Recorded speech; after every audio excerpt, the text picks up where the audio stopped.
Всім привіт, друзі! Сьогодні у нас огляд смартфону Blackview BV7220. І як ви бачите, то зйомка у нас зараз на фронтальну камеру. Посилання на цю модель на AliExpress буде в описі. Ціна дуже солодка, тому обов'язково подивіться, зайдіть, що по чому. По-моєму, ціна в районі $130-140. І це дуже непогані гроші за цю модель. Посилання на мій онлайн-магазин, де можна в Україні купити смартфони, також буде в описі. Давайте розпочнемо.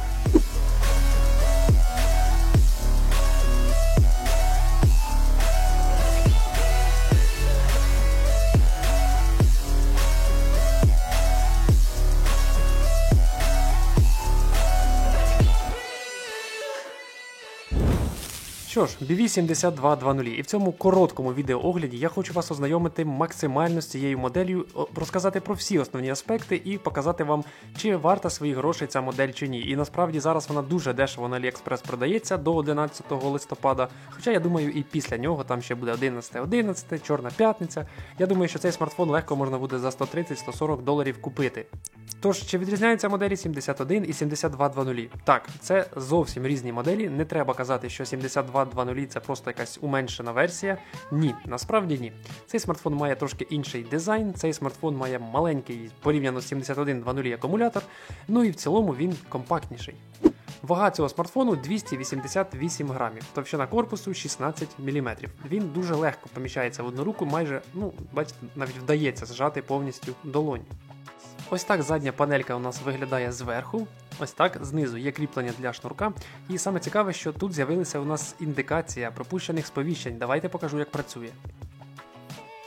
Підключаємо наш смартфон, наприклад, в зарядку, і бачимо, що загорається ось таким от зеленим світлом. В принципі, воно доволі яскраве і вночі навіть може вам заважати, тому доведеться смартфон перевертати. Але хороша новина, тому що спереду також є датчик пропущених сповіщень. Ось він. Тобто і спереду, і ззаду. Це молодці, дуже зручно зробили. Як ви бачите, Type-C у нас знаходиться під заглушечкою, також поруч знаходиться у нас мікрофон та динамік. Зверху немає нічого, справа сканер відбитків пальців прямо в кнопці блокування і кнопки регулювання гучності. З цієї панелі у нас кнопка, яка налаштовується, а також знаходиться тут слот для сім-карт. І цей слот у нас комбінований, тобто або дві сімки, або одна сімка, і карта пам'яті може тут знаходитись. Що ж, тепер трошки про залізо. Процесор тут Helio G85, є також 6 ГБ оперативної пам'яті, є 128 постійної пам'яті. Акумулятор має ємність 5180 мАч, і звісно ж для когось це здасться мало, але смартфон не розрахований на суперавтономність. Його основна фішка якраз таки і заключається в відносній компактності, скажімо так.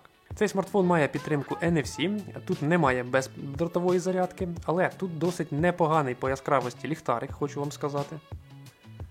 Але найбільше мене порадував 12-й Android, який тут має такий досить цікавий переклад. Наприклад, як у нас в Україні говорять суржиком, не шпалери, а обої. От тут так не написано, обої. От бачите, такий цікавий переклад, цікава людина, та яка перекладала це все. Хотілося б, звичайно, з нею познайомитись. Напевно, якийсь виходить з України уж точно.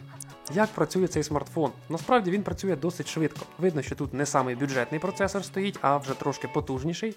І навіть без проблем можна погратись в ось цю гру, наприклад, Asphalt 9 в середніх налаштуваннях графіки. Звичайно, Wi-Fi, Bluetooth, це все тут присутнє. Bluetooth, до речі, 5-ї версії. Підтримки 5G немає, тому що процесор у нас 4G-шний, він 5G не підтримує.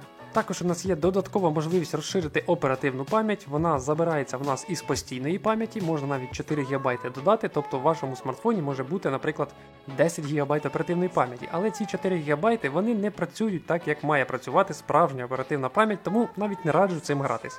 Робіть отак і все. До речі, смартфон досить непоганий в плані автономності. Наприклад, при перегляді відео на максимальній яскравості цей смартфон видав 10 годин безперебойного перегляду відео. Звичайно ж, дисплей із зменшеною роздільною здатністю в цьому допоміг. Да й сам дисплей в 7120 був 6,5 дюймів, а тут він 6,1 дюйм. Що ж, давайте тепер про дисплей. Якщо ми говоримо про максимальну яскравість, то її тут дійсно вистачає.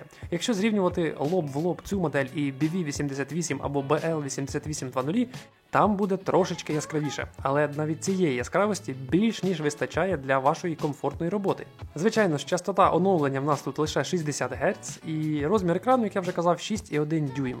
HD плюс роздільна здатність. Тобто смартфон має дійсно непогану передачу кольору, зглаженість. Якщо про неї говорити з точки зору дуже якогось такого, знаєте, експертного користувача, то, звичайно, роздільної здатності йому здасться мало. Але в цілому картинка тут взагалі не піксельна.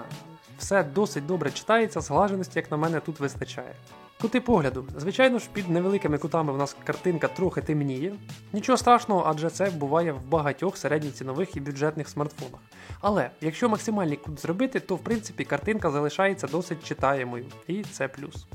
Що ж, зараз у нас, як зазвичай, буде тест звучання динаміку. Скажу, що він тут абсолютно простий, ніяких надзвичайних можливостей тут немає, він всього лиш один, має середній по міркам сучасних захищених смартфонів рівень об'ємності звучання, а також досить непогану максимальну гучність.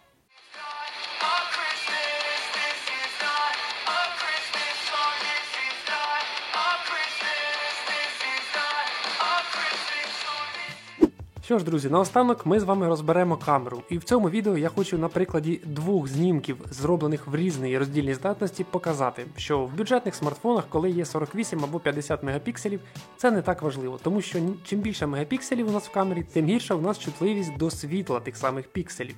Що це значить? Якщо ви хочете знімати в роздільній здатності 50 мегапікселів, а тут камера саме так дозволяє робити, то у вас буде картинка трошки гірша. Принаймні, якщо умови освітлення у вас будуть не найкращі, то це точно буде так. Якщо ви знімаєте якийсь літній сонячний день зранку або вечором, коли достатньо світла, то в принципі можете юзати і 50 мегапікселів, але в цілому раджу користуватись оцим от режимом, просто зображення. В цьому режимі ми маємо лише 12 мегапікселів, але картинка насправді трошки буде цікавіша по якості, ніж зроблена на 50 мегапіксельну камеру. Мені доволі сильно сподобалось те, що можна знімати відео і фото на ширококутну камеру, яка звичайно тут далеко не топова, але вона є, і якщо знімати статично щось, тобто майже нерухомий якийсь об'єкт, і ваші руки при цьому ще й нерухомі, то в принципі зображення таке, знаєте, непогане, може бути. Ось такі додаткові режими у нас зйомки є, є навіть у нас макрознімання. А якщо ви хочете 50 мегапікселів, то це вам також в режим більше. Тут у нас знаходиться режим 50 мільйонів. Це є 50 мегапікселів. Що стосується відео, я був в шоці, але тут є стабілізація зображення, ось вона. І вона, в принципі, більш-менш працює, але є питання, звичайно ж, до чіткості. Не можу сказати, що смартфон круто знімає відео, ні. Але стабілізація більш-менш присутня. Що ж, пропоную подивитися приклади фото та відео, зроблених на цей смартфон. Ну і від себе хочу сказати, що при зйомці відео фокусування просто моментальне. Я такого ще не бачив на таких дешевих телефонах. Фокусування моментальне, але чіткості, звісно ж, не вистачає. Так, це у нас BW7220. Приклад відеозйомки.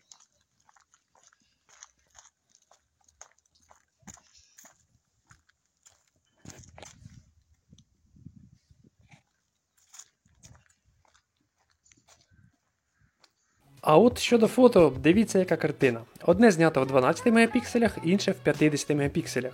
Відразу скажу, що без збільшення різниці немає, навіть якщо в 2 рази збільшити – нічого. Але якщо вже сильно роздивлятися в деталях, то з врахуванням не найкращого осіннього освітлення, знімок з 12 мегапіксельної камери місцями трошки чіткіший. При цьому на 50 мегапіксельному знімку видно навіть світлі ореоли навколо деяких об'єктів. Тому вважаю, що для багатьох із вас трошки роз'яснив тему мегапікселів. Вони важливі, так, але не в цих смартфонах точно. BlackView BV7220. Для кого ці смартфони? Для тих, кому не потрібна величезна банка на 20 тисяч мАч або на 15. Для тих, хто хоче просто сучасний захищений смартфон і на більш-менш непоганому залізі за адекватні гроші. Я вам скажу, якщо замовити заліка цю модель, це буде приблизно там $140, і подивитися по факту на ринку те, що в Україні вже продається за такі ж самі гроші, я думаю, вам варто розпочати користуватися Аліекспресом і все-таки замовити цю модель, ніж купити те, що ви можете купити за ті нещасні там 6 тисяч гривень. От такого ви точно нічого не купите. Що ж, друзі, надіюсь, був корисним для вас, і якщо цікаво, посилання на Аліекспрес в описі, на мій онлайн-магазин TwigDay також посилання в описі. Всім гарних смартфонів, як зазвичай. Будьте на зв'язку, до нових відео.